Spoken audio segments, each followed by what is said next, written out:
নমস্কার, আমি দীপশিখা। আমার চ্যানেলে সবাইকে স্বাগত জানাই। সামনেই আসতে চলেছে জন্মাষ্টমী। আজকের ভিডিওতে থাকছে এই জন্মাষ্টমীতে ভগবান শ্রীকৃষ্ণ ও রাধারানীর পূজা পদ্ধতি, উপবাস করার নিয়ম, পূজার উপকরণ ও বিধিনিষেধ। ভিডিওটি শেষ পর্যন্ত দেখতে থাকুন, আশা করি উপকৃত হবেন। বন্ধুরা, এই জন্মাষ্টমী ব্রত অবশ্যই আমাদের পালন করা উচিত, কারণ ভবিষ্য পুরাণে উল্লেখ রয়েছে যে আমরা যদি এই জন্মাষ্টমী ব্রত পালন করি তাহলে 20 কোটি একাদশী ব্রতের ফল আমরা প্রাপ্ত করতে পারি। আমরা যদি একটি জন্মাষ্টমী ব্রত পালন করি তাহলে আমরা 21 প্রজন্মকে উদ্ধার করতে পারি। তাই শুধু নিজের জন্য নয়, সবার কথা ভেবেও আমাদের এই জন্মাষ্টমী ব্রত পালন করা উচিত। এবার চলুন জেনে নিই 2024 সালে কবে জন্মাষ্টমী মহোৎসব পালন করব। পঞ্জিকা অনুসারে স্মার্ত মতে এবং গোস্বামী মতে দুটি আলাদা আলাদা মতে এই জন্মাষ্টমী ব্রত পালিত হবে। স্মার্ত মতে ও গোস্বামী মতে দুটি আলাদা আলাদা দিনে পালিত হবে। এখন বলি স্মার্ত মতে কবে জন্মাষ্টমী তিথি পালিত হবে। বাংলার 9ই ভাদ্র 1431, ইংরেজির 26শে আগস্ট 2024 সোমবার, এবং গোস্বামী মতে বাংলার 10ই ভাদ্র 1431, ইংরেজির 27শে আগস্ট 2024 মঙ্গলবার পালিত হবে। শ্রী শ্রী বাসুদেব কৃষ্ণের জন্মাষ্টমী। জন্মাষ্টমী অর্থাৎ শ্রীকৃষ্ণের জন্মবার্ষিকী দেশ বিদেশে সব জায়গায় ধুমধামের সঙ্গে পালন করা হয়ে থাকে। যে যার মতো করে এই দিনটি পালন করে থাকেন। চলুন আমরা বাড়িতে কিভাবে এই জন্মাষ্টমী ব্রত পালন করব তা জেনে নিই।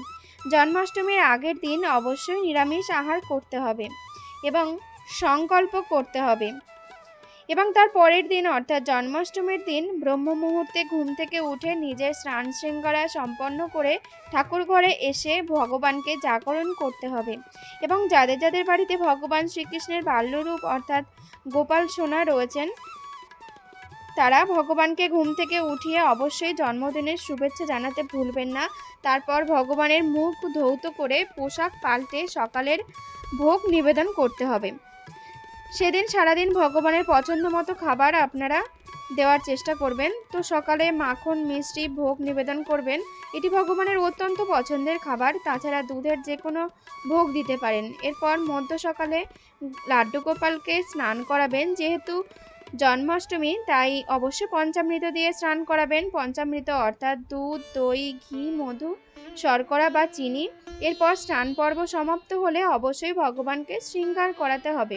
সেদিন সুন্দর সুন্দর পোশাকে শৃঙ্গার সামগ্রী দিয়ে সুন্দর করে ভগবানকে সাজাতে পারেন। এরপর ভগবানকে মধ্যাহ্নে ভোগ নিবেদন করবেন।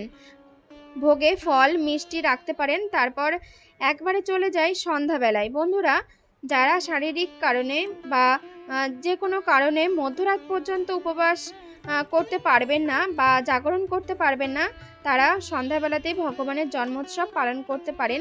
তবে মধ্যরাত্রিতে যেহেতু ভগবানের জন্ম হয়েছিল, তাই মধ্যরাত্রিতেই এই জন্ম উৎসব পালন করা সব থেকে শ্রেয়। তো মধ্যরাত্রিতে যারা জন্মোৎসব পালন করবেন তারা সন্ধ্যাবেলাতে ভগবানকে আবারও ভগবানের পছন্দ মতো ভোগ নিবেদন করে দেবেন। এরপর রাত 12টার সময় ভগবানের জন্ম হওয়ার পর পঞ্চামৃত দ্বারা অভিষেক করাবেন এবং ভগবানকে শৃঙ্গার করিয়ে বিভিন্ন পদের সামগ্রী দিয়ে ভগবানকে নিবেদন করবেন। যেমন লুচি, সুজি, তালের বিভিন্ন পদ, মিষ্টি, চকলেট, ক্ষীর, নাড়ু, মালপোয়া ইত্যাদি। আর চেষ্টা করবেন নিজের হাতে ভগবানকে এই সমস্ত ভোগ রান্না করে দেবার। আর বন্ধুরা, এই দিন অন্যের ভোগ ভগবানকে দেওয়া যায় না। নন্দোৎসব অর্থাৎ তার পরের দিন দেওয়াই শ্রেয়। এবার আসি আমরা কিভাবে উপবাস করব। বন্ধুরা, জন্মাষ্টমী ব্রত 3 ভাবে উপবাস করা যায়: নির্জল, সজল ও সফল। অর্থাৎ আপনারা নির্জলা থাকতে পারেন, জলও গ্রহণ করতে পারেন, জলের সঙ্গে শরবতও গ্রহণ করতে পারেন, এবং ফল দ্বারাও আপনারা উপবাস করতে পারেন। তবে আপনাদের শরীরের অবস্থা বুঝেই আপনারা সেই মতো উপবাস থাকবেন। এদিন পঞ্চশস্য খাওয়া যাবে না। তবে মধ্যরাত্রিতে লুচি গ্রহণ করতে পারলেও অন্ন গ্রহণ করা যাবে না। তার পরদিন ভগবানকে অন্নের ভোগ দিয়ে তারপর অন্ন গ্রহণ করবেন। তো এভাবেই ভগবান শ্রীকৃষ্ণের বাল্যরূপ গোপাল সোনার জন্মোৎসব পালন করবেন। বন্ধুরা, এবার আসি যাদের বাড়িতে গোপাল সোনা বিরাজমান নন, শুধুমাত্র রাধাকৃষ্ণ বা শ্রীকৃষ্ণের বিগ্রহ পূজিত হন, তারা কিভাবে এই জন্মাষ্টমী ব্রত পালন করবেন। বন্ধুরা, আপনারা গোপাল সোনার মতো 4 প্রহর পুজো করতে পারেন, আবার দুপুরবেলাতেও ও সন্ধ্যাবেলাতেও ভগবানের পুজো করে নিতে পারেন। বিভিন্ন ভোগ নিবেদন করতে পারেন। সেক্ষেত্রে পূজা পদ্ধতিটি আপনাদের সাথে শেয়ার করছি।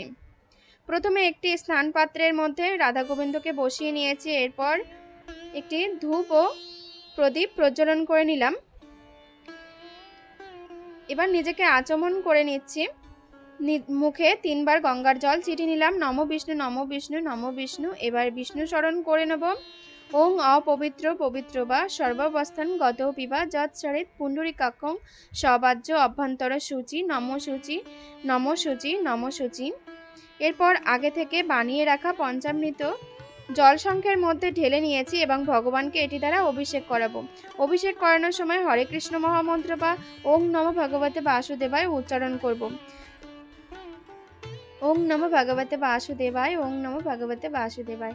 এরপর রাধারানীকেও একইভাবে স্নান করিয়ে নেব পঞ্চামৃত দ্বারা। পঞ্চামৃত দ্বারা স্নান করানোর পর অবশ্যই জল দ্বারা অভিষেক করাতে হবে। তো এখানে আমি জলটি প্রস্তুত করে নিয়েছি। জলের মধ্যে দিয়েছি একটু কর্পূর, গঙ্গার জল ও একটি ফুলের পাপড়ি এবং তুলসী পাতা। এই জলটি দ্বারা ভগবানকে অভিষেক করিয়ে নিচ্ছি। জল দ্বারা অভিষেক করানোর পর অবশ্যই পুষ্প দ্বারা অভিষেক করাবো। পুষ্পাভিষেক ভগবানের অত্যন্ত পছন্দের। এরপর এখানে একটি আসন পেতেছি। আসনে কিছু ফুল ছড়িয়ে দিলাম এবং রাধা গোবিন্দকে স্থাপন করলাম। এবার শ্বেত চন্দনের তিলক রাধা গোবিন্দের কপালে দিলাম ও বাঁশি ভগবানের হাতে দিয়ে দিলাম।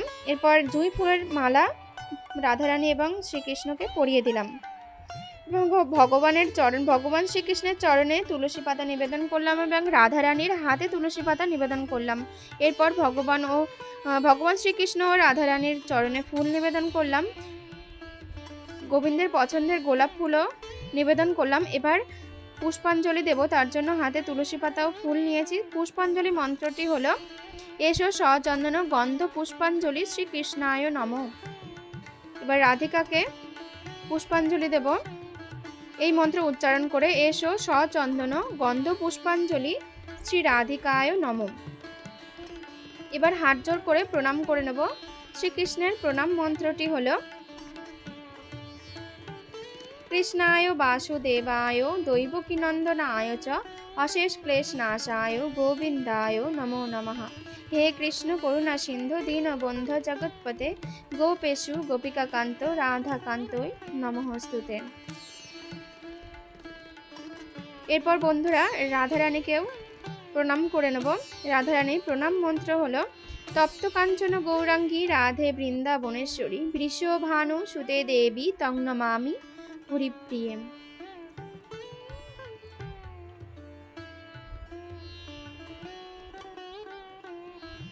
এরপর আসনটিকে সুন্দর করে ফুল দ্বারা সজ্জিত করে নেব।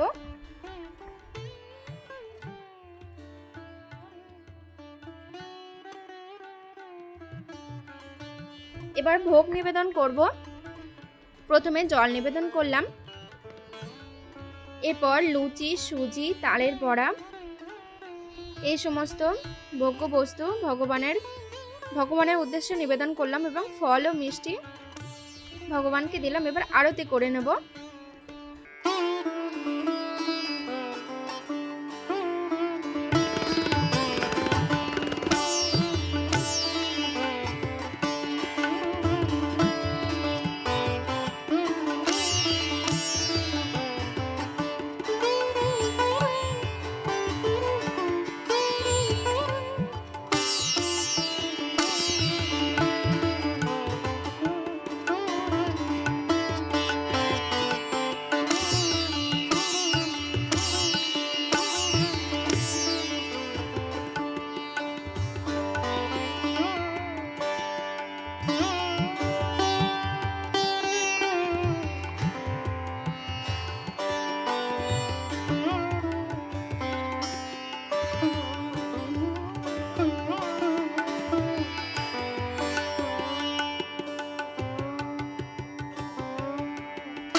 তো বন্ধুরা, এই ছিল আমার আজকের ভিডিওটি ভালো লাগলে অবশ্যই লাইক এবং শেয়ার ও সাবস্ক্রাইব করে আমার পাশে থাকবেন।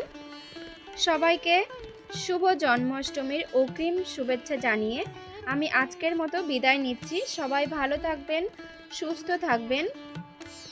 জয় শ্রীকৃষ্ণ, জয় শ্রীকৃষ্ণ, জয় শ্রী রাধা, জয় শ্রী রাধা।